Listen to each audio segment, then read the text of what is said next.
नमस्कार। मैं स्वाति कुमारी हिंदी की कक्षा में आप सभी बच्चों का स्वागत करती हूँ। बच्चों, आज की कक्षा में हम सभी एक कविता पढ़ेंगे जिसका शीर्षक है नया अभियान। ठीक है, आज हम लोग नया अभियान इस कविता को पढ़ेंगे।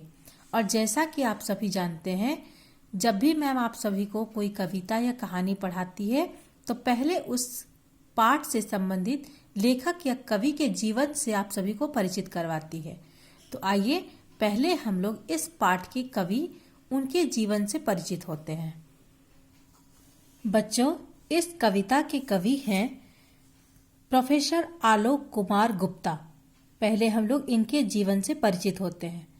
प्रोफेसर आलोक कुमार गुप्ता ने एमए, एमफिल करने के बाद पीएचडी किया। ये पढ़ाई है, एक के बाद एक की पढ़ाई। जैसे आप लोग 5 से 6 में आए, 6 से 7 में आए, 7 से 8 में आए और फिर 9 में जाओगे, 10 में जाओगे, वैसे ही पहले एमए करते हैं, फिर एमफिल, फिर पीएचडी। ये सब करने के बाद श्री गुप्ता, कौन श्री गुप्ता? तो आलोक कुमार गुप्ता। श्री गुप्ता को शिक्षण का 36 वर्षों का सुदीर्घ अनुभव है। शिक्षण का मतलब टीचिंग का, पढ़ाने का। ये टीचर भी रहे थे और 36 वर्ष तक इन्होंने टीचिंग का शिक्षण का काम किया, मतलब पढ़ाने का काम किया। और इसका इनको सुदीर्घ का मतलब होता है लंबे समय तक इनको इनका अनुभव प्राप्त हुआ। फिर आप, ये बोलने का तरीका है, आलोक कुमार गुप्ता को संबोधित करके कहा जा रहा है कि आप जो हैं हिंदी अध्ययन केंद्र के वरिष्ठ प्रोफेसर एवं अध्यक्ष हैं। मतलब उनके बड़े प्रोफेसर रहे हैं और उस पद पर अध्यक्ष भी रहे, मतलब और सारे टीचर जो थे उनके ये हेड थे। आधुनिक साहित्य, तुलनात्मक साहित्य और भारतीय साहित्य एवं अनुवाद में इनकी शोध रुचि है। मतलब ये क्या करते हैं, आधुनिक साहित्य मतलब नए नए जो साहित्य रचे गए हैं, और तुलनात्मक साहित्य का मतलब होता है तुलना करना एक दूसरे में, कौन अच्छा है कौन बुरा है, किसमें क्या खूबी है किसमें क्या कमी है, इस तरह का जो साहित्य होता है। और भारतीय भाषाओं के जितने भी साहित्य हैं और एक भाषा का दूसरे भाषा में जो अनुवाद हुआ, इन सब में इनको शोध करने की, मतलब रिसर्च करने में बड़ा ही इंटरेस्ट रहा है। 2006 में इन्हें रामविलास शर्मा आलोचना पुरस्कार और 2018 में साहित्य अकादमी से साहित्य गौरव पुरस्कार प्राप्त हुआ। ये सारे पुरस्कार इनको प्राप्त हुए हैं। प्रोफेसर आलोक गुप्ता की रेडियो और दूरदर्शन पर अनेक विषयों में वार्ताएं भी प्रसारित हुई है। ये इनके बारे में बताया गया। प्रोफेसर आलोक कुमार गुप्ता जो हैं रेडियो और दूरदर्शन पर बहुत सारे विषय मतलब टॉपिक, बहुत सारे टॉपिक पर वार्ताएं मतलब डिस्कस, बातचीत वो इन्होंने की है, जो कि दूरदर्शन और रेडियो के चैनल पर दिखाए गए हैं, प्रसारित हुए हैं, मतलब दिखाए गए हैं। तो ये रहा हमारा कवि परिचय। अब हम लोग इनके द्वारा रचित कविता, जो कि आपके पाठ्य पुस्तक में है, जिसका शीर्षक है नया अभियान, हम लोग इसके बारे में पढ़ेंगे। ठीक है, देखिए शीर्षक है नया अभियान। सबसे पहले तो हम लोग शीर्षक का अर्थ समझेंगे। नया अभियान मतलब हुआ नया आंदोलन, किसी नए कार्य को करने के लिए दल बल सहित जुड़ जाना, या यूं कहें कि किसी नए कार्य को करने के लिए एकदम से चल पड़ना नया अभियान कहलाएगा। नया अभियान कहो, नया आंदोलन कहो, बात ठीक है, एक ही है। पहले हम लोग इस कविता को समझने से पहले इस 3 पंक्ति को समझेंगे, 3 लाइन को। देखो, इस कविता में बताया गया है कि महानगरों से पक्षी धीरे धीरे लुप्त हो रहे हैं। महानगर, बड़े बड़े जो शहर होते हैं उनको महानगर कहा जाता है। तो इस कविता में क्या बताया गया है कि जो महानगर है वहां से पक्षी धीरे धीरे लुप्त होते जा रहे हैं। लुप्त का अर्थ होता है गायब होते जाना। ऐसे में अचानक एक चिड़िया कवि के घर घोंसला बना लेती है। जहां आज के समय में पक्षी धीरे धीरे लुप्त होते जा रहे हैं, हमसे दूर होते चले जा रहे हैं, उनकी संख्या लगातार समाप्त होती चली जा रही है, वैसे में एक बार क्या हुआ, अचानक से एक चिड़िया कवि के घर में घोंसला बना लेती है। उसे देखकर कवि को भूली बिसरी बातें याद आने लगती है। और उस चिड़िया के वो घोंसले को देखकर कवि को अपने जीवन में भूली मतलब जो भुलाई जा चुकी है, और बिसरी मतलब होता है कुछ कुछ याद आते रहना। ऐसी बातें उनको याद आने लगती है जो उनके अपने पहले के जीवन से जुड़ी हुई है, भूतपूर्व जीवन, बचपन में जवानी में, खास करके बचपन में। पढ़कर जानिए कि चिड़िया के साथ कवि कैसा व्यवहार करते हैं। अब यहाँ पर आपको इस पुस्तक के प्रकाशक ने बताया है कि पहले आप इस कविता को पढ़िए और फिर आपको पता चलेगा कि कवि जो है वो चिड़िया के साथ कैसा व्यवहार करते हैं जब चिड़िया उनके घर घोंसला बना लेती है। आइए। घर के पिछवाड़े बनाया है घोंसला, एक छोटी काली चिड़िया ने। वर्षों बाद चहचहाहट सुनाई दे रही है। कई वर्षों से गौरैया नहीं दिखाई देती। पहले तो जबरन घर में घोंसला बनाती थी, हमारे एकांत को तोड़ती हुई हमसे जुड़ जाती थी। कितना भी प्रयास करो उन्हें रोकने का, जबरन अपना हक जताती। सजे हुए ड्राइंग रूम में आग धमकती, चोंच में टहनियां लिए हमें हरा देती थी। इस ग्लोबल युग में गौरैया और उनके बच्चों के कलरव को कोई स्थान नहीं। अब यूट्यूब पर मधुर संगीत सुन सकते हैं। ड्राइंग रूम को साफ सुथरा रखे हुए घर के पिछवाड़े एक काली चिड़िया सफल हो गई घोंसला बनाने में। तिनका जोड़कर बनाया है घोंसला। पहले की तरह अब अकेली सूखी पत्तियां डंठल नहीं है, उनके साथ प्लास्टिक और कपड़े के टुकड़े भी लगे हुए हैं। इतना कूड़ा गिराती है नीचे कि कभी कभी धीरज टूटने लगता है। आखिर क्यों गंदगी को पनाह दे रहा हूँ, फिर समझाता हूँ अपने को सर्जन की प्रक्रिया में। चलिए पहले हम लोग इतने दूर को समझ लेते हैं, इसका अर्थ कवि क्या कहना चाहते हैं, उसके बाद हम लोग आगे पढ़ेंगे। हुआ क्या ना, एक छोटी सी चिड़िया वो कवि के घर में पीछे के हिस्से में घोंसला बना लेती है और वो देखकर कवि को अपना बचपन याद आने लगता है, जब उनके घर में पहले कई सारी चिड़ियां थी जो घोंसला अक्सर बना लिया करती थी, मतलब घोंसला रहता ही रहता था। तो अब तो वो समय रहा नहीं, अब तो महानगरों का समय हो गया है और धीरे धीरे पक्षी लुप्त होते जा रहे हैं, तो कोई पक्षी आकर हमारे घर में घोंसला नहीं बनाती। फिर अचानक से एक बार क्या हुआ, एक छोटी सी चिड़िया जबरन घर में घोंसला बना ली और फिर वो देखकर कवि को पहले का जीवन याद आया और फिर तब के घोंसले में और अब के घोंसले में क्या अंतर है, ये कवि ने इसमें वर्णन किया है। कवि कहते हैं कि घर के पिछवाड़े मतलब घर के पीछे की ओर, घर का पीछे का हिस्सा बनाया है घोंसला। एक पक्षी है, एक चिड़िया है, उसने घर के पीछे के हिस्से में एक घोंसला बनाया है। कैसी पक्षी है वो, कैसी चिड़िया है? एक छोटी काली चिड़िया ने। वर्षों बाद चहचहाट सुनाई दे रही है। एक छोटी सी काली चिड़िया है जिसने घर के पीछे के हिस्से में घोंसला बनाया और उस चिड़िया के घोंसला बनाने के कारण वर्षों बाद मतलब बचपन में जो चहचहाट सुनाई देती थी वही चहचहाट फिर से सुनाई दे रही है। चहचहाट का मतलब होता है चिड़ियों की प्रसन्नता वाली ध्वनि। कई वर्षों से गौरैया नहीं दिखाई देती। पहले तो जबरन घर में घोंसला बनाती थी। अब कवि को अपना बचपन याद आ रहा है कि मैंने कई वर्षों से गौरैया नहीं देखा। अब तो मुझे कई वर्षों से गौरैया दिखाई नहीं देती है, जबकि पहले तो जबरन का अर्थ होता है जबरदस्ती। पहले तो जबरदस्ती वो घर में आकर अपना घोंसला बना लेती थी और रहने लगती थी। हमारे एकांत को तोड़ती। हमारे एकांत मतलब अकेलापन। अकेलापन मतलब कोई इंसान अकेला बैठा हुआ है तो चिड़िया जो है अपना घोंसला बना लेती थी और दिन भर ची ची ची की आवाज से उसके अकेलापन को तोड़ा करती थी। हमसे जुड़ जाती थी। कितना भी प्रयास करो उन्हें रोकने का, जबरन अपना हक जताती थी। हमसे जुड़ जाती थी मतलब हमारे लिए एकदम अपना बन जाती थी। हमेशा हमसे बात करना, चींची की आवाज से हम भी उनके साथ घुल मिल जाते थे। और कितना भी प्रयास करो मतलब उसे कितना भी भगाने की कोशिश करो, कितना भी उसे घर आने से रोकने की कोशिश करो, उन्हें रोकने का जबरन अपना हक जताती। जबरन का अर्थ होता है जबरदस्ती। यहाँ भी आपको देखे जबरन मतलब जबरदस्ती वही है, लेकिन ये गौरैया जो थी पहले जबरदस्ती अपना हक जताती, अपना अधिकार जताती कि नहीं इस घर में हम भी घोंसला बनाएंगे। सजे हुए ड्राइंग रूम में अब आ धमकती। सजा हुआ जो ड्राइंग रूम उनका सजा हुआ रहता था ड्राइंग रूम में, वहां आ धमकती थी। चोंच में क्या लाती थी? तो चोंच में टहनियाँ लिए हमें हरा देती थी। उनका रूम पूरा सजा हुआ रहता था, ड्राइंग रूम, और वहाँ वो चोंच में टहनियाँ लिए हुए आती थी और ऐसा लगता था जैसे वो हरा रही हो कवि को, हरा कर उनके घर में घुस जाती थी कि हम यहाँ घोंसला जरूर बनाएंगे। इस ग्लोबल युग में गौरैया और उनके बच्चों के कलरव को कोई स्थान नहीं। अब यूट्यूब पर मधुर संगीत सुन सकते हैं। ड्राइंग रूम को साफ सुथरा रखे हुए घर के पिछवाड़े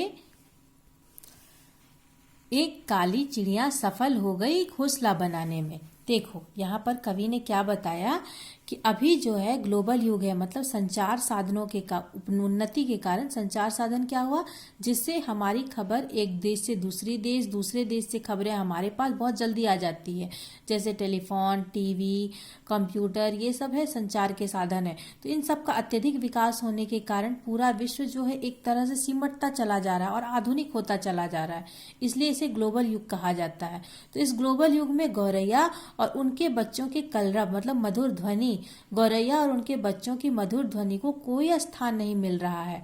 और अब तो लोग YouTube पर मधुर संगीत सुनते हैं। आप जानते हो YouTube पर बहुत सुंदर सुंदर गाने सुनने को मिलते हैं। तो कवि वही कह रहे हैं कि अब आप YouTube पर तो मधुर संगीत सुन सकते हैं, लेकिन गौरैया और उनके बच्चों के जो मधुर संगीत हमने सुना है अब वो सुनने को नहीं मिलता, उनको अब कोई स्थान नहीं देता।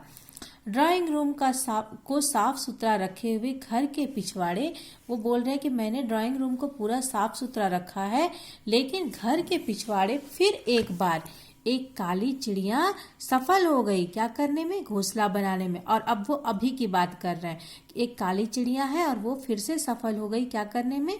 तो घोंसला बनाने में। वो कैसे बनाती है? फिर से तिनका तिनका जोड़कर बनाया है घोंसला, लेकिन पहले की तरह अकेली सूखी पत्तियां डंठल नहीं है, उनके साथ प्लास्टिक और कपड़े के टुकड़े भी लगे हुए हैं।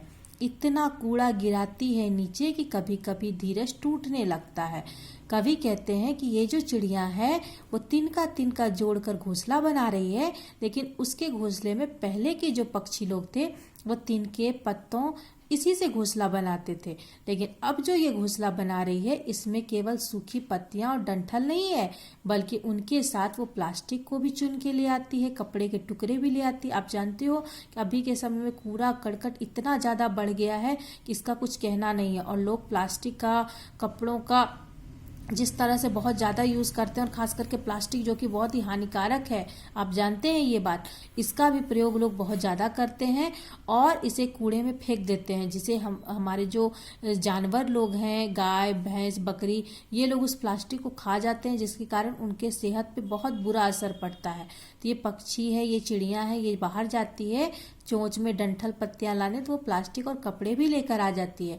तो वो घोंसला बनाती है, तो घोंसला जो है आए दिन गिरता रहता है, उससे कुछ ना कुछ कूड़ा करकट। तो कवि कह रहे हैं कि इतना कूड़ा गिराती है ना नीचे कि कभी कभी धीरज टूटने लगता है। धीरज मतलब धैर्य, कभी कभी उनका धैर्य टूटने लगता है कि बेकार यहाँ घोंसला बनाया है। फिर वो मन में सोचते हैं कि आखिर क्यों गंदगी को पनाह दे रहा हूँ। पनाह मतलब होता है शरण, कि आखिर मैं गंदगी को, ये चिड़िया जो गंदगी फैला रही है इसे मैं क्यों शरण दे रहा हूँ। और फिर समझाता हूँ अपने आप को, फिर ये अपने आप को ही समझाने लगते हैं कि सर्जन की प्रक्रिया में, सर्जन मतलब निर्माण, कि फिर से वो पुरानी चीज नए में लौट आए, फिर से पक्षी हम हमारे घर में आकर रहे, हमसे बात करे, अपनी मधुर चींची की आवाज़ से हमारे एकांत को तोड़े, इसका मैं फिर से निर्माण चाहता हूँ, और इसीलिए मैं ये सारी गंदगी को बर्दाश्त कर रहा हूँ, चिड़िया को अपने घर में शरण दे रहा हूँ। अब हम लोग इसके आगे पढ़ेंगे। देखिए, सब कुछ साफ नहीं रह सकता। अपने भावावेग को कम करते हुए सुनता हूँ धीमा मीठा स्वर जो आ रहा है घोंसले से। दाने बिखेर देते हैं हम पास में, नहीं जाना पड़े दूर चिड़िया को, लेकिन चिड़िया दानों की ओर देखे बिना उड़ जाती है कहीं और। कीट पतंगों को चोंच में दबाकर लाती है बच्चों के लिए। 10 बजते बजते सफाई अभियान शुरू होता है। चिड़िया का सूखी बीट चोंच में ले बाहर गिराती जाती है। नीचे बहुत कूड़ा हो जाता है। बच्चों का कलरव सुनते हुए साफ करते जाते हैं हम फर्श को। इस तरह पड़ोसियों के अचरज के बीच इसी तरह अंदर बाहर के सफाई अभियान में शामिल हैं हम। अब देखिए यहाँ पर कवि ने क्या कहा। कवि कहते हैं कि सब कुछ साफ नहीं रह सकता, अपने भावावेग को कम करते हुए सुनता हूँ मीठा स्वर। भावावेग का मतलब होता है भावों की तीव्रता, मतलब अपने अंदर की जो बेचैनी होती है कि कितना गंदा फैला दिया, कितना कभी कभी गुस्सा हो जाते हैं। हमारे अंदर के जो इमोशंस हैं, प्रेम, घृणा, क्रोध, ये सब वो सब भाव कहलाते हैं। कभी मन में सोच रहे हैं कि सब कुछ तो साफ नहीं रह सकता है, कुछ गंदा भी रहेगा, और अगर गंदगी कुछ अच्छी चीजों का निर्माण कर रही है तो वो बुरा नहीं है, वो अच्छी चीज है। तो कवि कह रहे हैं कि सब कुछ तो साफ नहीं रह सकता है, और ये सब चीज सोचकर वो अपने अंदर के जो इमोशंस हैं कि उनको कभी गुस्सा आ जाता है, कभी वो तंग हो जाते हैं, इन सब चीज को वो कम करने की कोशिश करते हैं। और धीरे धीरे जो चिड़िया और उसके बच्चों के बीच से मीठा मीठा स्वर आता है, वो चींची करते हैं, उनकी आवाज बहुत मीठे लगते हैं, वो कवि बैठकर सुनते रहते हैं। कहाँ से आते हैं ये मीठे स्वर?